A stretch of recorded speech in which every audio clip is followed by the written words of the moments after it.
Yesterday we talked a little bit about lane filtering, just the pros and cons, just a tiny bit. There are some pros, there are some cons, but there are also pros and cons for getting behind a vehicle and stopping at lights. Now this is why I want to have the option to lane filter. It doesn't mean I'm going to use it all the time. So let's go ahead and jump into this motorcycle problem and figure out what happened so we don't do it for ourselves. Let's just go.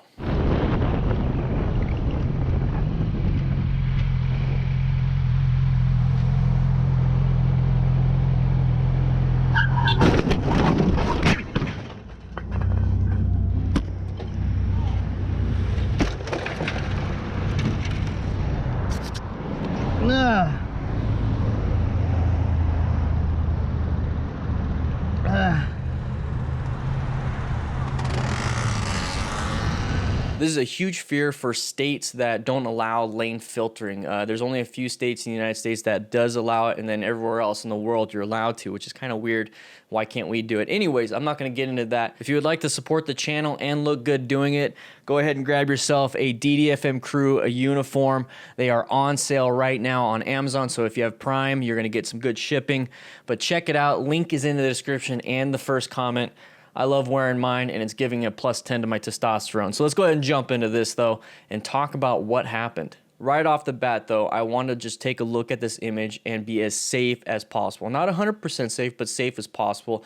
And that really goes into the smart rider system. You know, it's finding these hazards, you know, seeking out hazardous situations, maintaining your fundamental skills, acquiring personal protective equipment, rescuing other riders with medical training, and then teaching and mentoring other riders. And right away, you didn't acquire any gear, okay? So maybe we have a helmet, but no gloves, no jacket, none of that stuff.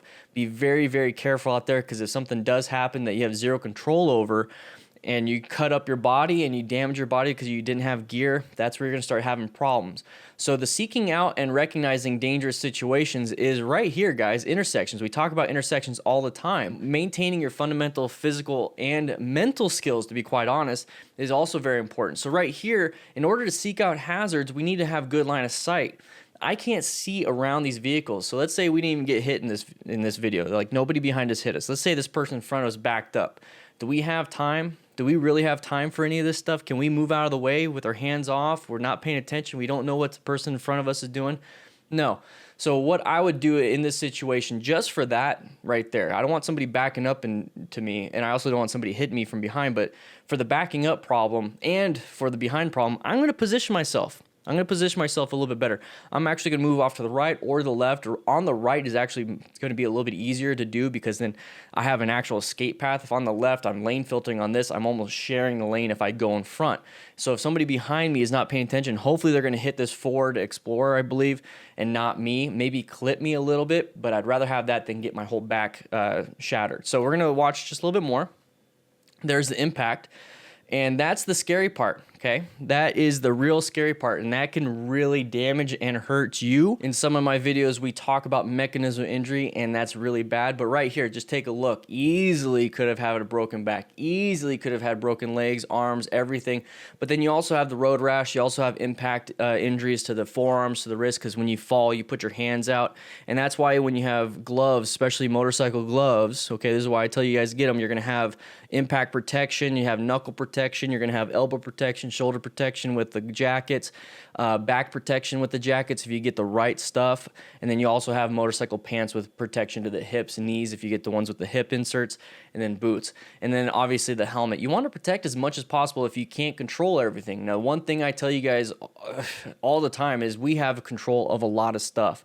In this situation, there was no real control on what that car driver is going to do. They were going to hit somebody. They were going to either hit you or hit the car in front of you. I honestly would rather them hit the car in front of me. That's why I want to position myself off to the side. I don't want to get hit. I don't want anybody to get hit, but if somebody is going to get hit, I want it to be the big Ford Explorer in the front versus the 500-pound bike and then the 160-pound DanDanTheFireman.